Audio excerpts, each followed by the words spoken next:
Three Jewish mothers are sitting on a bench one day, arguing over which one's child loves them the most. The first one says, my son sends me flowers every week, right before the Sabbath. The second one turns to the other two and says, you call that love? My son calls me every single day. The third says, that's nothing. My son goes to therapy 5 times a week and talks about nothing but me.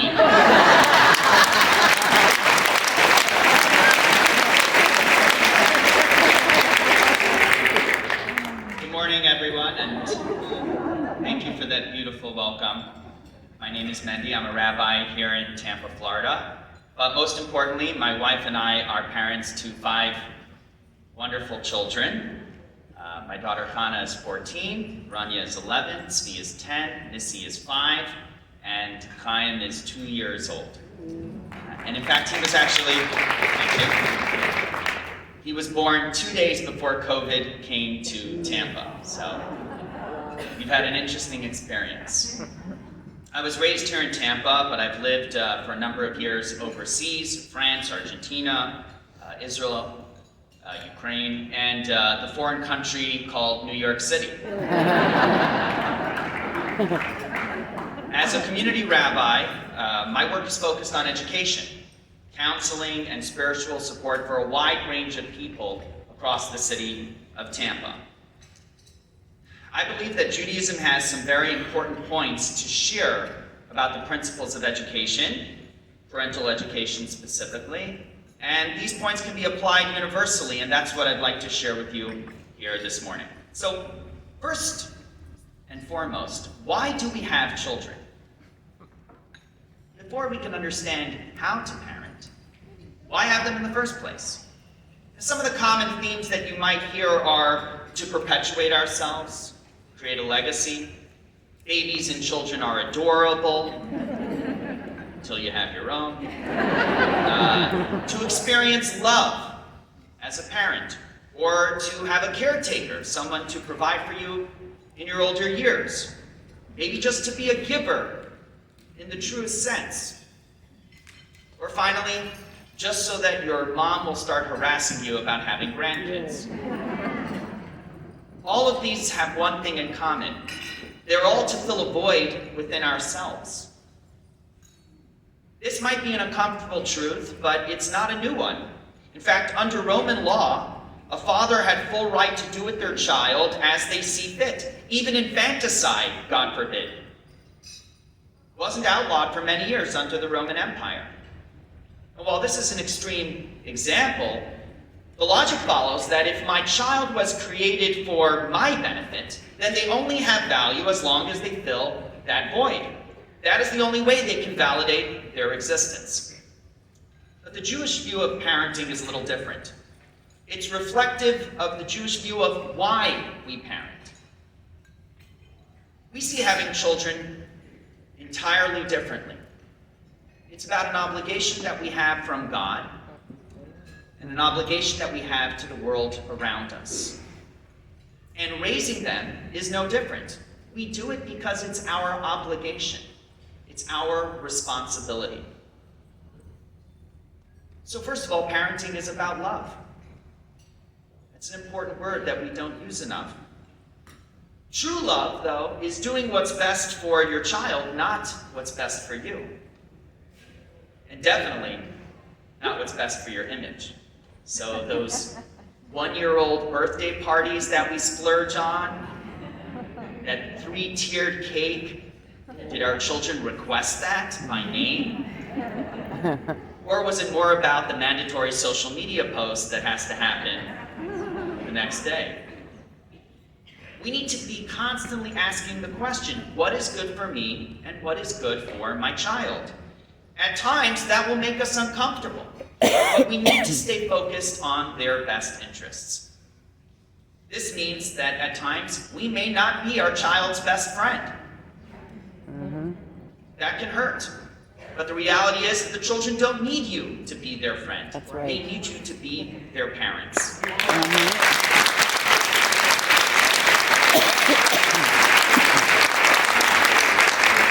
As the verse in Genesis says about Abraham, the father of monotheism, I, God, love Abraham because he instructs his children and his household after him to follow the path of God by doing righteousness and justice. A parent is first and foremost a child's moral guide and compass. Yes, your children will hopefully learn a lot over the years as they attend school. Hopefully. But teaching your child right from wrong, that is the primary role of a parent. Yes.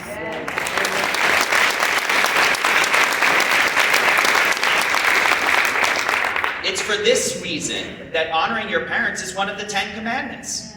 As was mentioned earlier, a bedrock of our society. Children need to revere their parents so that they can be guided and raised by them. But that also means that parents have to live up to that position as well. And that can mean sacrificing our personal lives to be the ideal parent as God demands of us.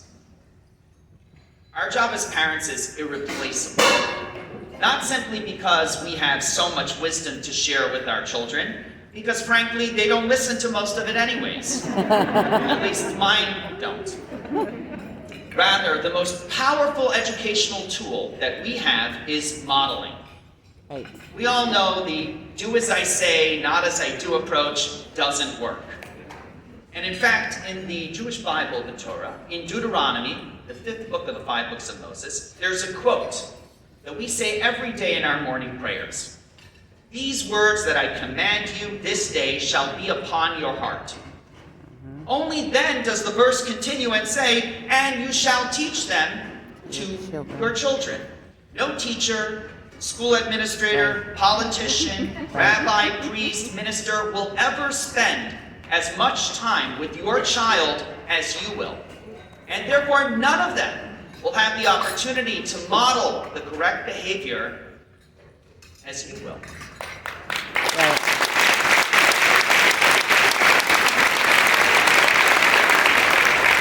Each moment that you're with them is an opportunity, and therefore an obligation to show your child how to live a righteous life. Because in this world, they will be challenged constantly to do so. If we want to assume the ultimate responsibility for parenting our children, then we need to be prepared to be held to a high standard. Because children see, hear, and remember everything. Yep, they do. We need to invest in ourselves, our personal and spiritual development. We need to make sure that our mask is on first before we put our mask on our children. I'm talking about oxygen masks. Which masks did you think I was referencing?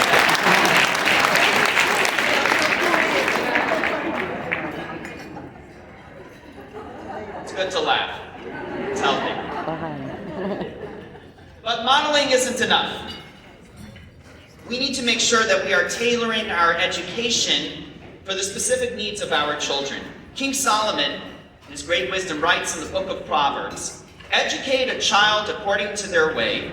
Even when they grow old, they will not turn away.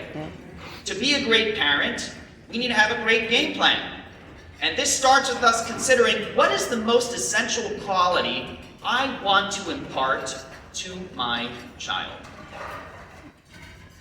While it's true that children are cute and adorable, there's a reason why my wife tells me I'm acting like a child when I behave impulsively or selfishly. Human beings come into this world behaving as they wish without any self-imposed restraints.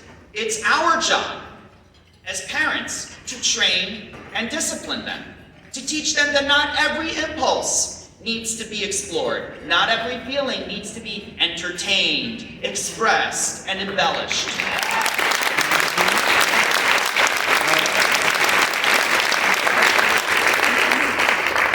We need need to instill within them a moral foundation built on faith that can serve as their compass when they struggle to determine their path forward. Discipline today seems out of vogue, but that's because we have the wrong perspective on it. It's not a necessary evil designed to suck the life out of our children and deny them every fun opportunity. My children's words, not mine. Jewish philosophy says that self-control isn't about limitations, it's about focus and empowerment.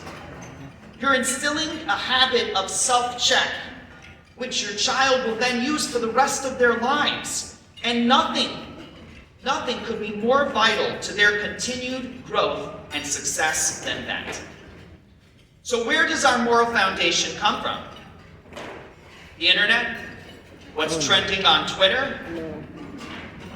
The answer is faith, humility, and gratitude. We have a prayer that we say each morning, the first thing that I do when I open my eyes, literally before you get out of bed. It's called the Modeh Ani.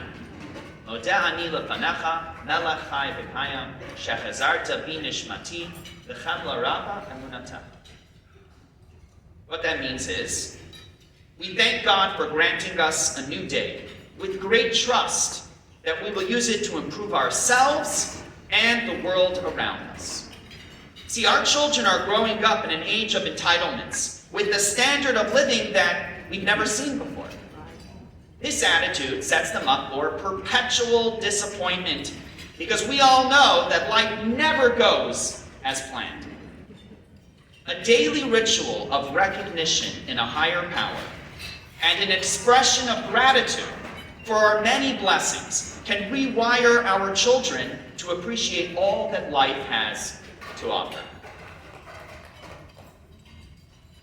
I'd like to conclude with a story. Once there was a little girl who was so shy she would refuse to join her preschool class on stage for the year-end performance.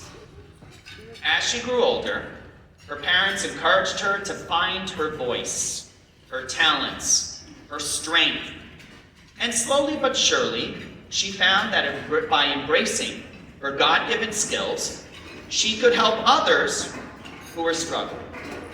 So she began teaching younger children at her local Sunday school, befriending others who couldn't easily make friendships on their own, and setting higher and higher goals for herself because she now believed she could achieve it.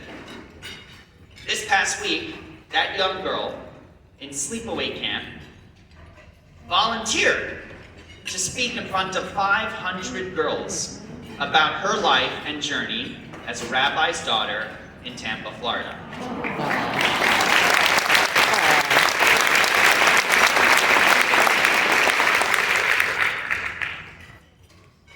Our children today are struggling to define themselves, to find their self-worth.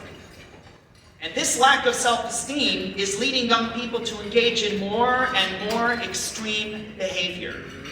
This hazardous and harmful trend is leading our next generation towards self-destruction. That's the truth. The solution lies within. We must restore their confidence by reminding them that their greatest value in life is their inherent soul, each distinctly designed by God and unique to them to accomplish their mission. When we help them find purpose, when we help them discover the tools they have to achieve that purpose, then there's no obstacle they can't overcome on the journey of life. I want to thank you for your time this morning, and I want to ask for God's blessing for all of us in our holy work to raise the next generations of human beings, the next generation of proud Americans. Thank you all so much.